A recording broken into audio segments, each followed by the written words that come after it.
Halo semuanya, kembali lagi dalam pembelajaran jarak jauh. Di video ini kita akan membahas mengenai gerak pada tumbuhan. Antara lain nanti gerak endonom, higroskopis, dan esionom. Nanti kita akan bahas tentang gerak tropisme, taksis, dan nasti. Kita langsung lanjut ke materi. Kenapa sih tumbuhan itu bergerak? Terus geraknya itu seperti apa? Ya, jadi tumbuhan itu bergerak sebenarnya sebagai respon terhadap berbagai kondisi lingkungan atau terhadap rangsangan atau stimulus yang mengenai si tumbuhan itu. Kenapa? Karena sebagian besar tumbuhan itu hidupnya kan hanya menetap di suatu tempat, tertancap di tempat tumbuhnya. Sehingga tumbuhan itu memberikan respon kepada lingkungan atau kepada setiap stimulus ataupun rangsangan yang diterima oleh si tumbuhan.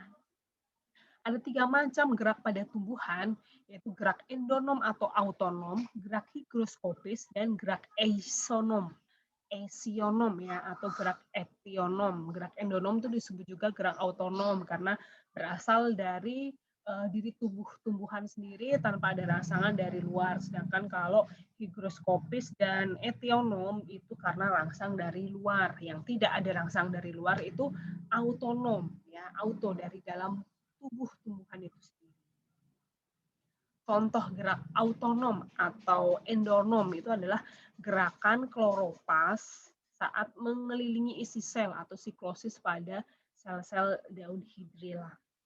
Kita bisa lihat ya di sini sel-sel kloropasnya yang berbentuk bulat-bulat hijau ini bergerak mengelilingi sel di daun tersebut. Nah, ini contohnya, ini adalah selnya, kemudian ini adalah gerak klorofilnya mengelilingi sel. Berikutnya adalah gerak higroskopis, yaitu gerak karena perubahan kadar air pada tumbuhan secara terus-menerus. Itu membuat kondisi menjadi sangat kering pada kulit buah atau kotak spora, sehingga nanti kulit bijinya atau kotak sporanya itu tiba-tiba pecah, ya karena kering, retak, dan pecah, sehingga bijinya terpental keluar. Nah, ini contohnya adalah pecahnya kulit buah polong-polongan pada tanaman, misalnya contoh lamtoro, kembang merak, kacang buncis, kacang kedelai. Nah, berikutnya adalah jenis-jenis gerak esionom, artinya gerak yang dipengaruhi oleh rangsang dari luar. Itu ada 3 macam, yaitu gerak tropisme, gerak taksis, dan gerak nasti. Gerak tropisme dan gerak taksis itu dipengaruhi oleh arah rangsang. Jadi nanti ada positif dan negatif. Positif itu kalau mendekati rangsang, negatif itu kalau menjauhi arah rangsangan. Sedangkan gerak nasti itu gerak yang arah geraknya itu tidak dipengaruhi oleh arah datang rangsangan. Ya. Nah, ini contoh gerak tropisme, dibedakan lagi ada 5 bagian, yaitu fototropisme, rangsangnya itu berupa cahaya. Geotropisme, rangsangnya gravitasi bumi. Hipnotropisme, itu berupa sentuhan atau mekanik ya. Hidrotropisme, hidro itu air, ya, rangsangnya berupa air. Kemudian higrotropisme itu berupa perbedaan kelembapan atau kadar air di udara ya. Contoh dari fototropisme. Ya, peristiwanya mempengaruhi apa sih fototropisme itu? Jadi merupakan salah satu respon tanaman terhadap rangsangan yang diterimanya secara langsung. Foto itu berarti cahaya, cahaya matahari ataupun mungkin cahaya lampu. Nah, gerak tropisme ini sebenarnya dikendalikan oleh hormon auksin. Mengapa bisa seperti itu? Auksin itu menyebabkan batang dan daun tumbuhan itu bereaksi positif terhadap fototropisme atau tumbuh mengarah ke sinar. Jadi karena responnya searah dengan arah datangnya rangsang.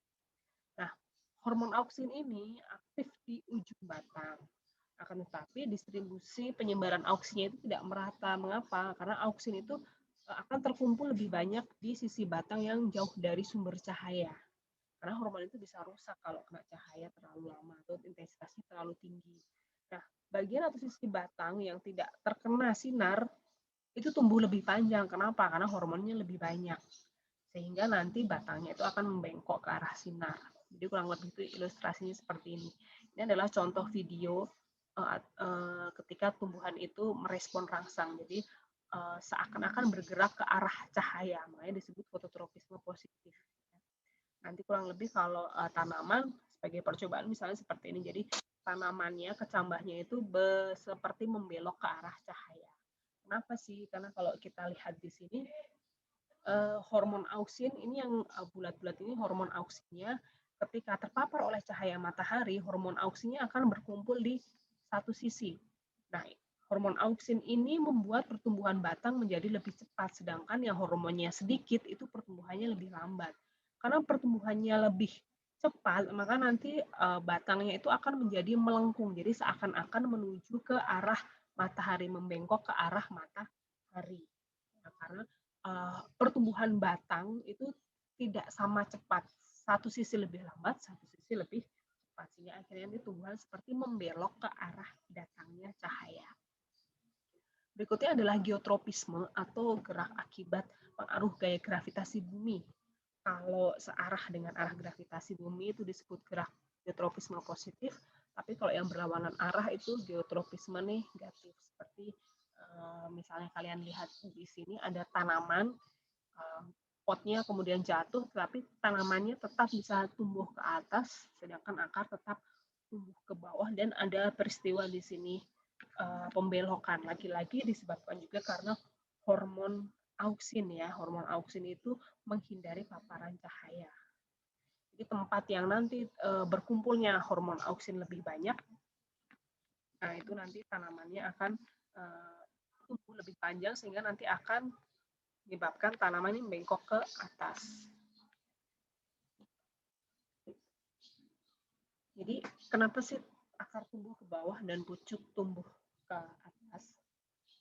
Jadi gravitasi itu juga termasuk suatu stimulus atau rangsangan.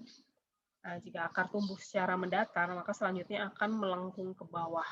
Hal tersebut disebabkan oleh sel-sel di permukaan bawah akar tidak tumbuh sama panjang dengan sel-sel di permukaan atas akar. Sel-sel di permukaan atas tumbuh lebih panjang sehingga akar melengkung dan menekan masuk ke dalam tanah. Berikutnya adalah contoh gerak tikmotropisme atau lihat di sini. Contohnya itu adalah gerakan dari tanaman atau seluruh tanaman yang mencari tempat untuk menambatkan dirinya. Berikutnya adalah gerak hidrotropisme atau gerak yang dipengaruhi oleh air. Kita lihat akar tanaman itu menuju ke tempat yang ada sumber airnya. Atau kalau di percobaan, di suatu pot, satu sisi diberikan air, satu sisi lainnya diberikan air sabun. Maka akar akan cenderung menjauhi tanah yang sudah diisi dengan atau yang sudah terpapar dengan bahan kimia, air, sabun.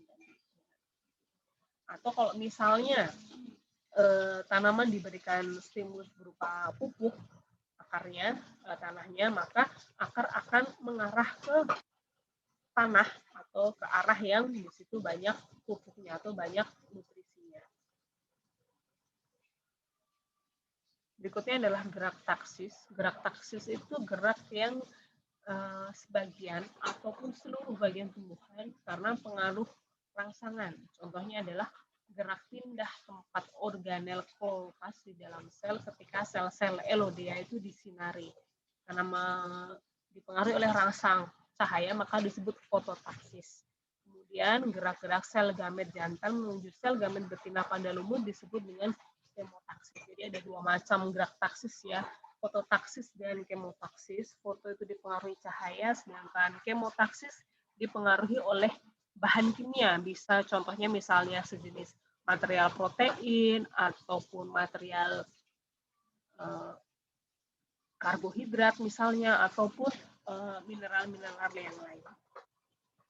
Ini adalah contoh dari fototaksis. Jadi ketika mendapatkan cahaya matahari atau mendapatkan stimulus berupa cahaya, organel klopas di dalam sel-sel tumbuhan elodea akan berpindah. Ya, tanaman elodea itu adalah tanaman akuatik ya, atau tanaman yang tumbuh di dalam air. Kemudian kemotaksis itu adalah gerak akibat rangsang kimia. Contohnya seperti sel gamet pada tanaman Archegonium. Itu tanaman spermanya keluar dan harus bergerak menuju ke sel telur. Ya, pergerakan ini kenapa kok sel sperma bisa menemukan sel telur? Ini karena adanya pengaruh zat kimia, misalnya hormon, ataukah senyawa protein, ataukah molekul karbohidrat dan yang lainnya. Ini adalah contoh gerak kemotaksis. Berikutnya adalah gerak nasti. Jadi gerak yang tidak dipengaruhi oleh arah datangnya rangsangan.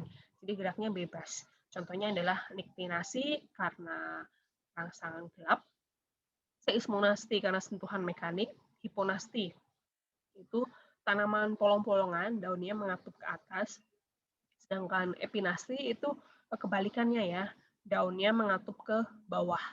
Nah, kenapa bisa terjadi peristiwa hiponasti dan epinasti ini? Karena sel-sel persendian bagian bawah itu mendorong daun untuk mengatup ke atas.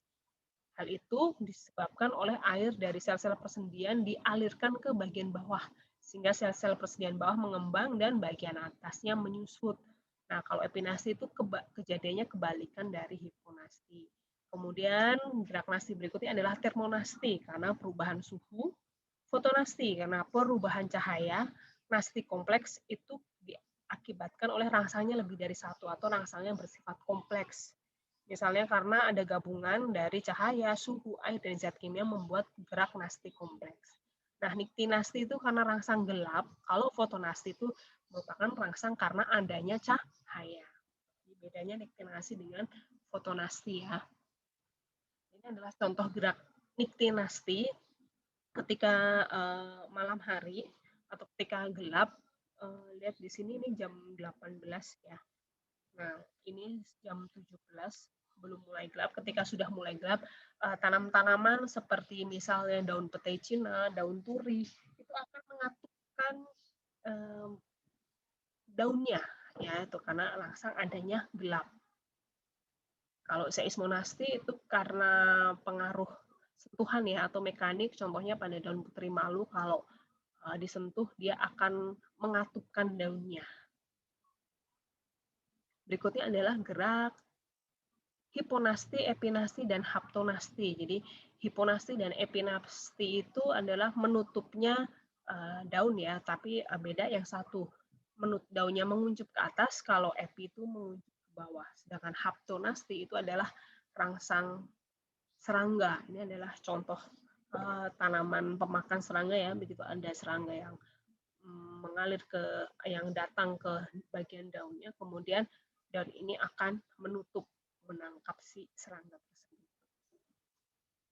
Nah, berikutnya adalah termonasti, termotemperatur, suhu ya. Ini adalah gerak tumbuhan karena adanya pengaruh suhu. Jadi misalnya contohnya ada tanaman tulip ketika suhu udara mulai naik sekitar itu tanamannya akan mengembang, kemudian ketika suhunya turun tanamannya akan menguncup ya. Ada juga justru tanaman lain yang ketika suhu udaranya turun itu justru malah akan mengembang. Kalau di termonasti ini contohnya adalah daun tulip ya, ketika suhu udaranya itu mulai menurun sekitar 1 sampai 3 derajat, maka tanamannya atau bunganya ini akan menguncup untuk melindungi bagian dalam dari tanaman ini, dari bunga ini ya. Berikutnya adalah fotonasti, jadi pengaruh cahaya. Misalnya tanaman Oxalis triangulis, ketika ada rangsang cahaya maka daunnya dia akan mengembang ya. Ketika tidak ada cahaya dia menguncup, tapi ketika ada cahaya dia akan mengembang. Jadi seperti payung ya, dia akan mekar. Berikutnya adalah gerak nasti kompleks yang diakibatkan oleh banyak faktor. Contohnya adalah gerak stomata atau sel-sel daun saat membuka atau menutup. Jadi ketika membuka menutup itu banyak faktor yang mempengaruhi. Salah satunya adalah air, kemudian adanya oksigen, ataukah adanya karbon dioksida. Jadi ada banyak faktor yang mempengaruhi.